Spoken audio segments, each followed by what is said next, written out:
What's up, everybody? Paul Rykoff, Angry Americans out on the streets again. Today, I'm in Washington, D.C. I'm in Ben Franklin Park, Franklin Square, just blocks from Washington, from the White House, just blocks away, very small number of blocks away from Trump's hotel, one of Trump's many hotels. And I wanted to come out here because this is known for a place where homeless people hang out and spend time. So I really wanted to make sure that we take this show out into the streets and way out into the streets as far across this country as we can. So we're going to sit down with some people today and see if they've got issues that are on their mind and find out what they're angry about. Angry Americans live from Franklin Square in Washington, D.C. Hey, sir, how are you today? I'm good. I'm talking to folks about politics and what's got them angry. Would you like to talk to me for a podcast? All right. Thank you, sir. I think that's going to be a common response today. We're going to try nonetheless. Sir, would you like to talk to me for a podcast? The sunglasses? Would you like to talk to me, sir? No? Okay. Thank you. He looks like the Terminator. He's got some, like, you know those glasses you get when you have cataract surgery? He's got him. He's just staring at me like he's going to eat my liver. But we're going to sit here and see if anybody wants to talk to me. Man, would you like to talk to me for a new show we're doing about what's got people angry in America? No, thank you. Okay. 3. There's only 3 24-hour bathrooms in all of D.C., in the district. In Union Station, the Jefferson Memorial, and the Lincoln Memorial. A year later, they conducted a follow-up and observed discrimination against people lacking stable housing. So this is a very real issue. There's a lack of public bathrooms. And it criminalizes nature calls, right? If you can't go to the bathroom and you have to go to the bathroom and you're treated like a criminal, that's fucked up. And that would make me an angry American. That would make a lot of people angry Americans. The people who have to go to the bathroom are pissed off. The people who don't want people going on the street in the bathrooms pissed off. This seems like a solvable problem. But D.C. is a great example of a city that has a hard time solving problems. I will try to make you famous. You want to make me famous? I'll try. Like Amos? Better than Amos. The cookies. I know what you mean. Absolutely. My name is Paul. My name What's your is Frankenstein. Frankenstein. So I'm a veteran. I spend a lot of my time. My father was a veteran. Excellent. I spend a lot of my time working with homeless veterans. Yes. I spend a lot of time working with And it's homeless. how they're treating the veterans. But what's it like to be homeless in D.C. right now? It's like when you look at the homeless situation, it's deplorable. You have 9,000 people who are homeless. All of them are not living in shelters. Some of them in vacant homes, vacant cars, in the parks, and they're scattered around. And this is the nation's capital, and you would not believe that they have homelessness here. We're here with the Bureau of Engraving, the Treasury Department. We make all this money, and we can't do anything to solve our home situation, and that's truly an obloquy. How do folks in this park get treated? We're like blocks away from the White House or blocks away from Trump's. Tell me about it. How do people get treated here by the police, by local government? What's it like, when the cameras aren't running and You have people? to look at it this way. I mean, I might be in trouble for saying this, but it's the truth, and sometimes the truth do hurt. You have Klansmen in the fire department, you have Klansmen in the police department, and now the Klan has spread out. Not only in the Klan in the Caucasian community, also in the black community. They're clicking and clanning. And the drugs, what the president said, we have a new drug. And you're not dealing with the situation. I put it this way and make it very short and explicit and to the point. You're going to build a wall.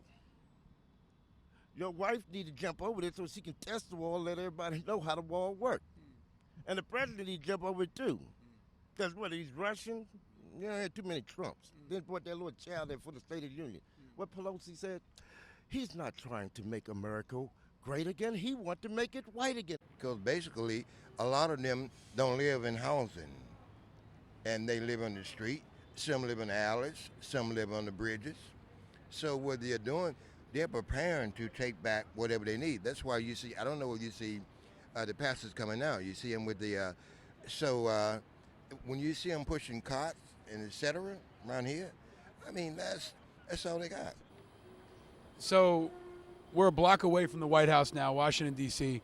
This is the VA headquarters, Department of Veterans Affairs, over a $200 billion agency. This is the headquarters right here. The Secretary of Veterans Affairs, Robert Wilkie, his office is up here.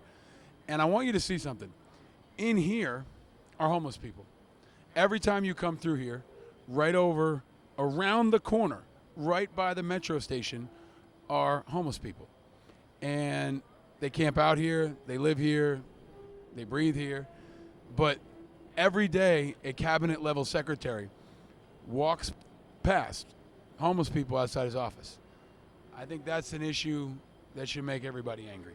If you're not angry, you're not paying attention, and homelessness is a damn good reason, in my view, to be angry, and how homelessness is happening in the shadows, in the backyard of our White House and our Department of Veterans Affairs.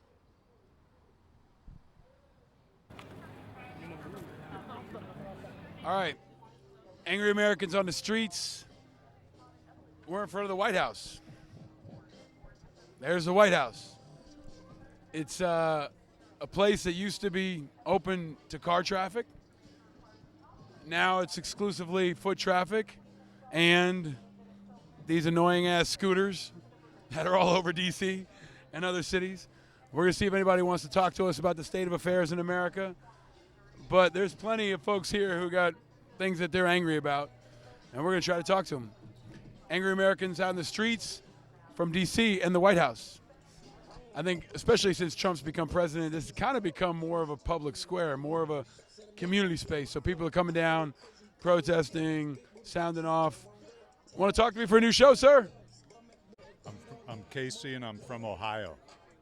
And I would say maybe I'm angry about the fact that we as humans can't get beyond war. And I think that if we were enlightened and wise about what we're doing, we could get beyond that. That's a great answer. We were over at Franklin Park earlier asking folks how they feel about the fact that just a couple of blocks from the White House, people are homeless. Do you have any thoughts on that and the kind of the paradox between the White House right here and homeless people right over there? I think the super rich should help the poor, and the poor need to help themselves. Excellent. Any thoughts on the current president? He's a malignant narcissist. Visiting from Ohio for tourism, just to check out D.C.? Tourism. What do you think of D.C. so far? Oh, it's very nice. Yeah. Excellent. Thank you for chatting with us, sir. Appreciate it. Thank you. Find it online, Angry Americans. Okay. Thank you. Appreciate you talking to me. Thank you, sir. Hope you have a good visit. Sure, my name's Steve. I'm from North Carolina. And I actually have a different thought process. If I'm angry, it kind of shuts down a little bit of the intellect that us humans have. Hence the sign. Human rights is based on the law of the United States. The law is specific. It's to protect all of us from the worst of the worst. Sir, you're from North Carolina. You don't live in D.C. I drove up here a few days ago. I come up here. This is my third time with this sign. You got a suit and tie on. You come all the way from North Carolina because you feel so passionate about this. I represent, as much as I can, an intellect that is not angry and that does not promote violence. For if human rights are broken and we respond violently, we play into that violent trend. So what we do is not be fearful. And I've been at that point where I had great fear. Great harm and fear psychologically and physically can be bestowed on someone that stands for human rights. But instead of being fearful or angry, and what does your sign say? And I hope I don't present an angry. No, not at all. Not at all. I hope we present the best of humanity as our intellect based on law. And in this country, even though I'm an American citizen, if you're visiting from another country and you come in these borders, your human rights cannot be violated. And if they are, you must be cared for. So you drive up here on a weekend. You finish work on Friday, you come all the way up here to take it. Whenever I can. That's awesome. And I will continue to do so, and I stay as long as I can. But this is not for me. This is for all of us. And we're so lucky that the First Amendment is protected and I'm allowed to stand here without being harmed. Thank you. Thank you, sir. Have a great day. Thank you for talking. Nice to meet you. All the best, man. Keep it up, man. Thank you. Where are you from, and is there anything that's got you angry in America right now? I'm Melody Crombie. I'm from Maryland, and I don't have anything specific that's making me angry. So, But you're running for president. yes, And why are you running for president? I was running in the last election, so I'm just considering what we need to do to bring our country back to godliness. That's my whole main thing, bringing us back to godliness. Excellent. Now, are you affiliated with a party or an independent? How are you running for president? I am a Republican. Excellent. So are you going to try to run against Trump in the primary? Yeah, but I'm not really. I probably won't get very far. So That's okay. We've got our audience is pretty diverse. We got Republicans, Democrats, everybody in between. And why do you think more folks haven't run in the Republican Party against Trump so far? I think because he won by such a dramatic turnout last time that maybe they feel it's a Democrats' time or something. There's a lot more Democrats running. How do you feel about the state of the faith interactions right now? Like the way people of faith are experiencing what's going on in America right now. You're talking about evangelicals, right? Like can you give me a sense of your read on the state of affairs there? Well, I'm hoping that a lot more Christians will stand up and just try to encourage people to be bold for God and take a stand for goodness and godliness and that kind of thing. So Awesome. Thank you very much, man. Appreciate it. Good luck to you. all right, thank you. Nice to meet you. You too. Thank you. Melanie Crombie, presidential candidate, Republican for president. You are actually the first presidential candidate I've had on the show. So first of many, we hope. That was great. Okay, so maybe the simplest way to explain our human condition is just to look around and see that we're all human. This is the best place. We can come out here every week.